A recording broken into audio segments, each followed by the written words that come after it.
Hello everyone, welcome to today's weekly quiz video. आज हम discuss करेंगे कुछ questions which can be important from the prelims perspective and they are based on 24 to 30 जुलाई के जो newspapers हैं and उनमें जितने भी न्यूज़ प्रीलिम्स के लिए इंपॉर्टेंट थे उसके बेसिस पे ये क्वेश्चंस जो हैं बनाए गए हैं so that you have a better understanding कि प्रीलिम्स में कैसे क्वेश्चंस अटेम्प्ट किए जाते हैं और किस तरह के जो क्वेश्चंस हैं वेरियस न्यूज़ से कैसे क्वेश्चंस आ सकते हैं, किस तरीके के क्वेश्चंस बन सकते हैं और कैसे आपको डिफरेंट न्यूज़ जो है प्रीलिम्स पर्सपेक्टिव से पढ़ने चाहिए। So let's begin the video with the very first question. The question one says, in which of the following states tiger population is highest as per the 2022 data? Recently newspapers में 2022 का जो tiger population का data है वो publish किया गया था and as compared to 2018 the population of tigers has increased in India. In 2018 the population was 2967 लेकिन 2022 में ये इंक्रीज होके 3682 हो गया है। एंड जो स्टेट्स हैं जिन्होंने बहुत ज़्यादा बेस्ट परफॉर्म किया है उनके नाम जो थे वो न्यूज़पेपर्स में थे। टाइगर रिजर्व कहाँ पॉपुलेशन जो टाइगर्स की सबसे ज़्यादा है, जैसे कि उत्तराखंड का कॉर्बेट नेशनल पार्क जो है नंबर 1 पे है with the highest number of tigers. Then आपका आता है Bandipur national park and then Nagarhole which are both are in Karnataka. So आपको ये पता होना चाहिए कि न्यूज़पेपर्स में जो डेटा दिया गया है वो कैसे पेपर्स में पूछा जा सकता है। जैसे कि यहाँ पूछा है कि which of the following state has the highest population as per 2022 data. तो अगर बात करें तो सबसे जो हाईएस्ट पॉपुलेशन है वो मध्य प्रदेश में पाई जाती है। सो आपका आंसर यहाँ पे हो जाएगा C. And after Madhya Pradesh the second number is your Karnataka and after Karnataka third number is Uttarakhand and at the fourth number is your Maharashtra, whereas MP जो है नंबर 1 पे आता है। सो टॉप 5 स्टेट्स जो होते हैं या टॉप 4 या टॉप 3 जो होते हैं बहुत इंपॉर्टेंट होते हैं, ये पता होने चाहिए। So this is regarding your question number 1। Now let's come to the second question, how many of the following are correct. पहले तो हाउ मेनी आपको पता लगाने हैं, नॉट स्पेसिफिकली 4 में से कौन सा स्टेटमेंट करेक्ट है। Then it is about biological diversity bill 2021 वो जो रिसेंटली आया था which tries to amend the Biological Diversity Act of 2002 and basically access to biological resources के बेसिस पे, इंटेलेक्चुअल प्रॉपर्टी राइट्स के बेसिस पे, बेनिफिट शेयरिंग के बेसिस पे एंड देन क्रिमिनल पेनल्टीज क्या हैं इनके बेसिस पे जो 2002 के एक्ट में जो है अमेंडमेंट्स जो है वो किए गए हैं 2021 के जो अमेंडमेंट बिल है उसके द्वारा। मतलब दैट मीन्स कि ये जो बिल है वो ये अमेंडमेंट्स को इंट्रोड्यूस करता है और जैसे ये पास होगा और ये एक्ट बनेगा तो ये जो अमेंडमेंट्स है वो अप्लाई होंगे। So let's read the statements and identify which ones are the correct ones. So the very first is the bill sought to exempt registered Ayush medical practitioners and people accessing codified traditional knowledge, among others, from giving prior information to state biodiversity boards to access biological resources for certain purposes.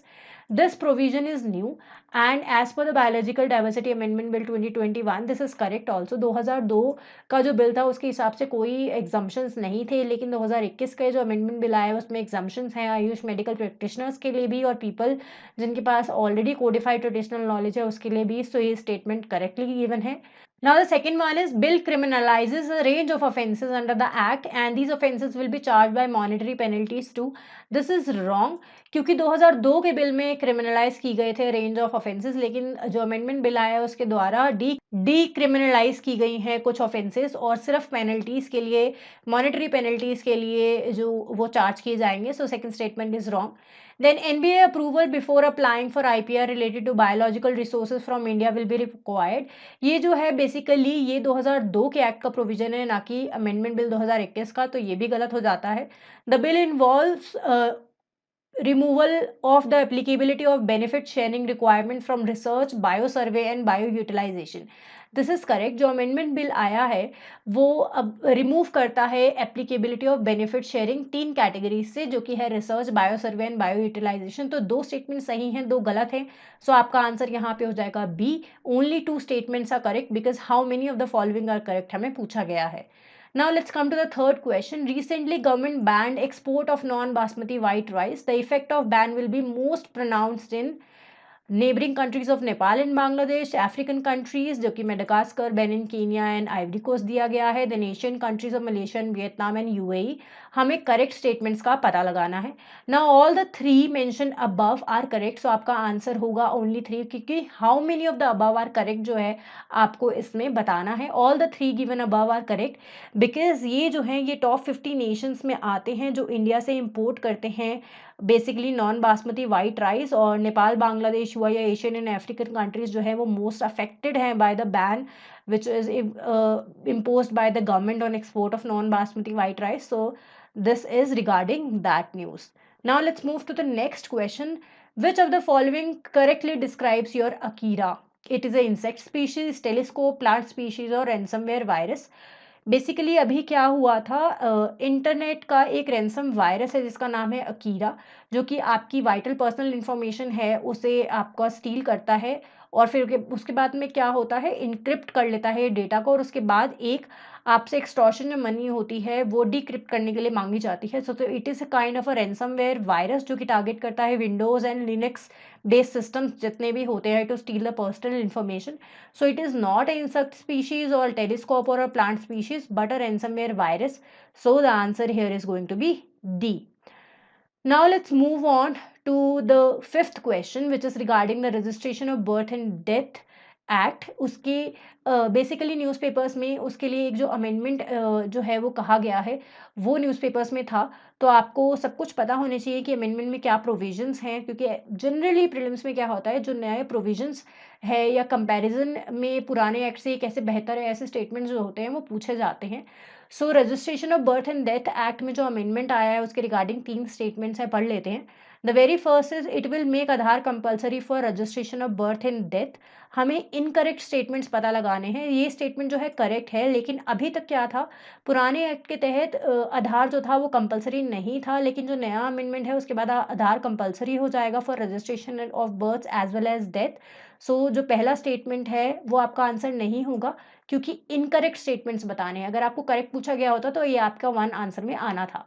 Now the second is the amendment bill does not require the state to compulsorily share the data on registered births and deaths with RGI. Now this one is incorrect statement. Okay, here this was correct, this is incorrect. क्योंकि जो amendment bill है उसके हिसाब से state को compulsory हो जाएगा कि डेटा शेयर करना है आरजीआई के साथ जितना भी रजिस्टर्ड बर्थ एंड डेथ का है. So second statement here is incorrect. Now the database will be used to update the national population register. Yes, this is correct. जो national population register है या census है उसमें ये data help करेगा. So this statement is correct. So सिर्फ second statement ऐसा है जो incorrect है. So आपका आंसर होगा only one statement is how many of the above are incorrect पूछा गया है. So only one is incorrect. So आपका आंसर हो जाता है यहाँ A. Okay. Now let's move on to the next question, which is regarding employees provident fund. अभी recently क्या हुआ था कि गवर्नमेंट ने इंटरेस्ट रेट जो है ईपीएफ अकाउंट्स पे वो बढ़ाया था. That is why this question is in news. So जब भी कोई एक स्कीम होती है या कोई ऑर्गेनाइजेशन न्यूज़ में होती है तो आपको सब कुछ पता होना चाहिए. जैसे कि यहाँ पे एम्प्लॉयज़ प्रोविडेंट फंड से रिलेटेड आपको पता होना चाहिए. सो आपको how many of the above are correct पता लगाना है.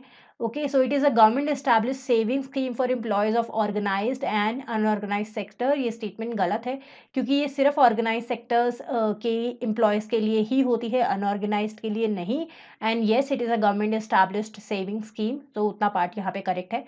Now the second is EPF interest rate is declared every year by EPFO, which is a non-statutory body. Again, this statement is incorrect, क्योंकि EPF के जो interest rate होते हैं EPFO declare करता है, बट ये एक स्टैट्यूटरी बॉडी है under employees provident fund act 1956. ये नॉन स्टैट्यूटरी बॉडी नहीं है.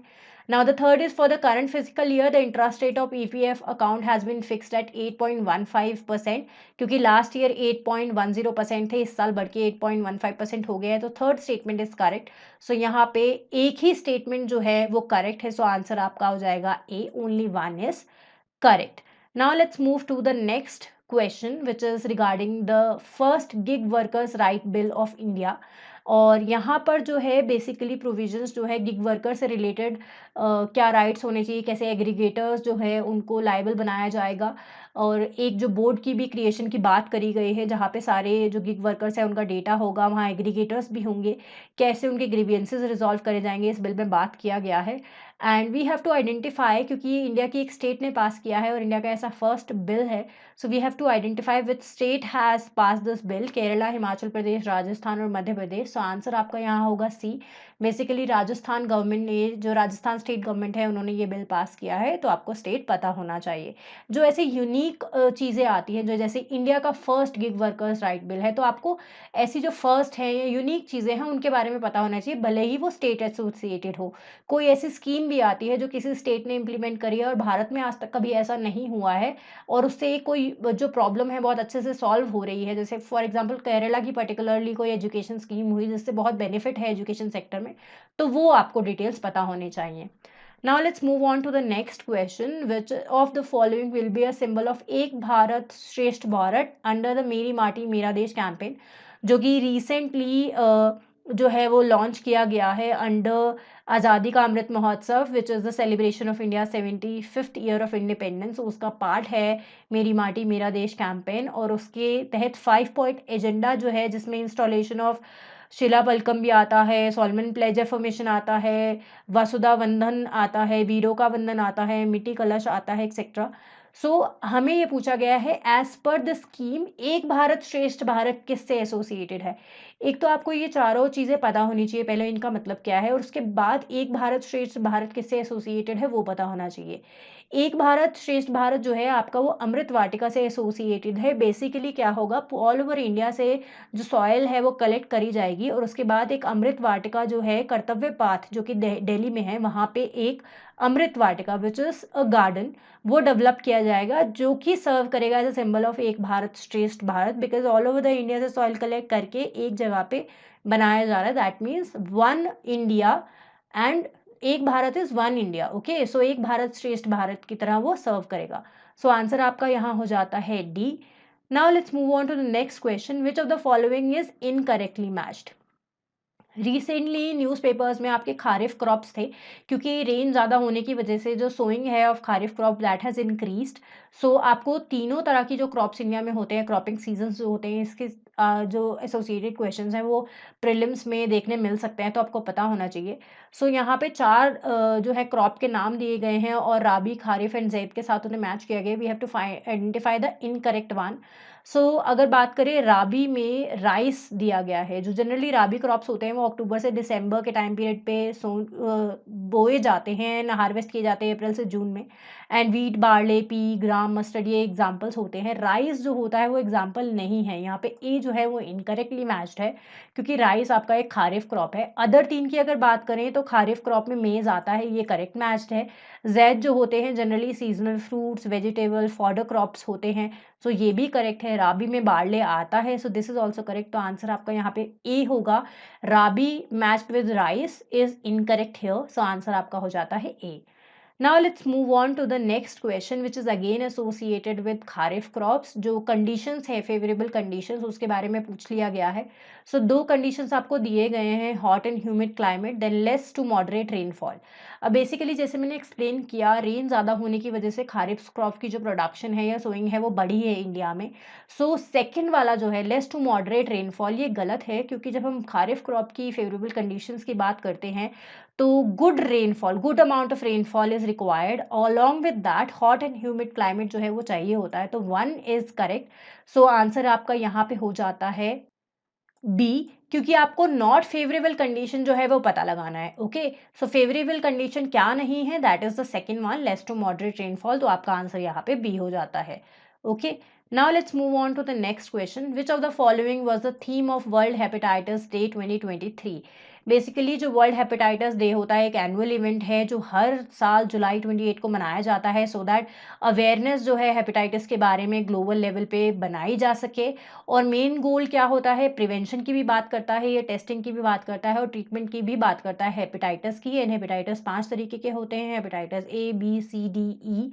Okay, so this is about कि अगर कोई इंपॉर्टेंट डे सेलिब्रेट किया गया है तो आपको उसका थीम पता होना चाहिए। इन 2023 की अगर बात करते हैं तो one life one health was not the theme, one life one liver was the theme of 2023। आपको ये बहुत बेसिक क्वेश्चन है, न्यूज़पेपर्स में ये था। Okay, so you should know कि एक तो 2-3 साल आगे पीछे की थीम्स भी आपको पता होनी चाहिए। फॉर एग्जांपल ये जो है 2022 का थीम है, bringing hepatitis care closer to you. Then hepatitis can't wait 2021 का थीम था। सो दैट आप कंफ्यूज नहीं हो 2023 और 21 एंड 22 में क्या थीम्स रहे हैं। सो इस साल का जो थीम है वो वन लाइफ वन लिवर है एंड आपका आंसर यहाँ पे हो जाता है B. Now let's move on to the next question which is again associated with hepatitis. Hepatitis के causes क्या होते हैं? जो सबसे कॉमन कॉज है या वायरस जो है हेपेटाइटिस को कॉज करने वाला होता है वो आपका होता है हेपाटोट्रोफिक, जो कि लिवर डायरेक्टेड वायरसेस है। सो वन आपका करेक्ट है। लेकिन इसके अलावा हेपेटाइटिस कैसे हो सकता है? वेरिसेला वायरस जो होता है बेसिकली उससे क्या होता है, चिकन पॉक्स होता है, लेकिन ये भी हेपेटाइटिस का कॉज हो सकता है, तो ये भी यहाँ करेक्टली गिवन है। हेपेटाइटिस जो है आपका जैसे ब्लड ट्रांसफ्यूजन हुआ या सिरिंजेस का अगर गलत तरीके से इस्तेमाल होता है या ड्रग अल्कोहल अब्यूज़ जो होता है उन चीज़ों से भी होता है, ऑटो इम्यून प्रोसेस की वजह से भी हो जाता है। ओके, और लिवर से एसोसिएटेड अगर कोई प्रॉब्लम है, कोई ऐसी मेडिसिन है जो लिवर पे अटैक करती है तो उनसे भी होता है। किसी भी तरीके से अगर लिवर का इन्फ्लेमेशन होता है तो उस वजह से हेपेटाइटिस हो सकता है। सो थर्ड जो है ड्रग एंड अल्कोहल अब्यूज़ वो भी करेक्ट है। फोर्थ जो है fat buildup in liver, fatty liver hepatitis or an autoimmune process in which person's body makes antibodies that attack the liver. This is also correct. These are the various causes why hepatitis which can cause hepatitis. तो चारों ही correct दिए हुए हैं तो आपका answer हो जाता है all the above are given correctly which are the causes of hepatitis. तो आंसर आपका यहाँ है D. Now let's move on to the next question which is associated with drug resistant TB. Basically अभी क्या हुआ था, J&J कंपनी है जो ड्रग रेजिस्टेंट टीबी के लिए मेडिसिन बनाती है, उनको जो पेटेंट है वो एक्सपायर हुआ था, दैट वाज इन न्यूज़। सो एक पर्टिकुलर जो मेडिसिन है वो न्यूज़ में थी, सो आपको उसका नाम पता होना चाहिए, वो क्यों यूज़ की जाती है, ड्रग रेजिस्टेंट टीबी के लिए है, एक्सडीएमआर की टीबी के लिए है या सिर्फ लेटेंट टीबी के लिए है। सो बेसिकली बेडाक्विलिन जो है वो J&J कंपनी बनाती थी और उसका पेटेंट एक्सपायर हुआ है। जो यहाँ और नाम दिए हैं जैसे आइजोनियाजिड है या रेफामेसिन है, ये जो है नॉर्मल टीबी जो होता है उनके ट्रीटमेंट में यूज़ होती हैं। फर्स्ट लाइन प्राइमरी ड्रग बोल की तरह हम इन्हें बोल सकते हैं। जब जो टीबी पेशेंट होते हैं आइज़ोनियाज़िड या रिफामेसिन को रेजिस्टेंट हो जाते हैं, तब उनमें एमडीआर टीबी डेवलप हो जाता है या ड्रग रेजिस्टेंट टीबी डेवलप हो जाता है, तब बेडाक्विलिन जो है वो काम आती है।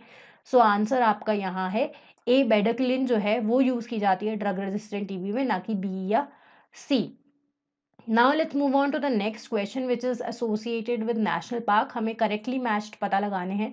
जैसे कि टाइगर सेंसस जो था वो न्यूज़ में था, सो उससे एसोसिएटेड कुछ नेशनल पार्क्स न्यूज़ में थे, तो वो आपको पता होना चाहिए बहुत अच्छे से। जैसे कि कॉर्बेट, बांदीपुर और नागरहोले तीनों ही न्यूज़पेपर्स में थे। तो Corbett national park is in Uttar Pradesh, this is wrong क्योंकि कॉर्बेट नेशनल पार्क उत्तराखंड में है। Bandipur national park is in Karnataka, this is correct. Sariska wildlife sanctuary is not in Uttarakhand, this is in your Rajasthan. Then Nagarhole tiger reserve is in Karnataka, it is correct. तो 2 आपके सही match हैं, 2 गलत हैं, हमें करेक्टली पता लगाने थे।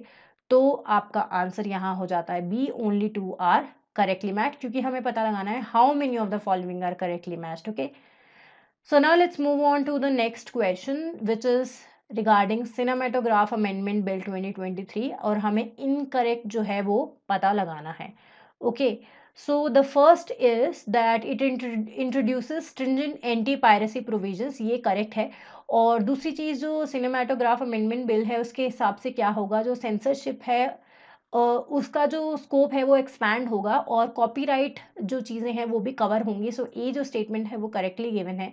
Second is the bill seeks to amend the Cinematograph Act of 1952, which is correct, which authorizes the Central Board of Film Certification to require cuts in films and clear them for exhibition in cinemas and on television. This is also correct. Now the third is the bill proposes a jail term of up to 5 years and a fine up to 15% of a film's production cost of a person who uses any audiovisual recording device in a place licensed to exhibit films with the intention making or transmitting an infringing copy of a film or trying to do so. Now this here is given incorrectly because जो punishment है नए bill के हिसाब से वो 5 years नहीं है, it is up to 3 years और जो फाइन है वो भी 15% of the film production cost नहीं है, इट इज़ ओनली 5%। सो यहाँ पे जो प्रोविजन है ये गलत दिए हुए हैं स्टेटमेंट में, इनकरेक्ट ही पता लगाना था, तो आपका आंसर हो जाता है C. Okay, all the above is also not the correct answer, क्योंकि ए एंड बी आपके करेक्टली गिवन है। Okay, so this was the quiz based on 24th to 30th जुलाई के जितने भी न्यूज़पेपर्स में इंपॉर्टेंट प्रीलिम्स से एसोसिएटेड न्यूज़ से उस पे बेस पे ये जो क्विज है वो थी। आई होप आपको समझ आया होगा बेसिकली प्रीलिम्स में किस तरीके के क्वेश्चंस आते हैं और कैसे आपको न्यूज़ पढ़ने चाहिए from the perspective of prelims. क्या की फैक्ट्स जो है न्यूज़पेपर्स में से आपको लेने हैं फॉर प्रीलिम्स और क्या डिटेल्स हैं जो आपको मेंस के लिए पढ़नी चाहिए। बेसिकली मेंस के लिए क्या होता है, एनालिटिकल पार्ट होता है जो वो मेंस के लिए इंपॉर्टेंट होता है। लेकिन बिल के प्रोविजंस हुए, फैक्चुअल डेटा हुआ रिगार्डिंग जो भी सेंसस आया है, अगर अगर कोई ऑर्गेनाइजेशन के नाम जो है न्यूज़पेपर्स में, तो उनके बारे में पता होना चाहिए वो ऑर्गेनाइजेशन क्या करती है, कोई कैंपेन है तो किस मिनिस्ट्री के तहत है, उसका एम क्या है, उसका थीम क्या है, कौन सी चीज़ें जो हैं उसके अंडर ऑपरेट करेंगी, या क्या की प्रोविजंस हैं, या क्या की इनिशिएटिव्स हैं अंडर दैट अम्ब्रेला प्रोग्राम, ये सब आपको पता होना चाहिए। So this was it about the quiz of this week. I hope आपको सारे क्वेश्चन के आंसर अच्छे से क्लियर रहे होंगे। सो this is it for this video. Thank you.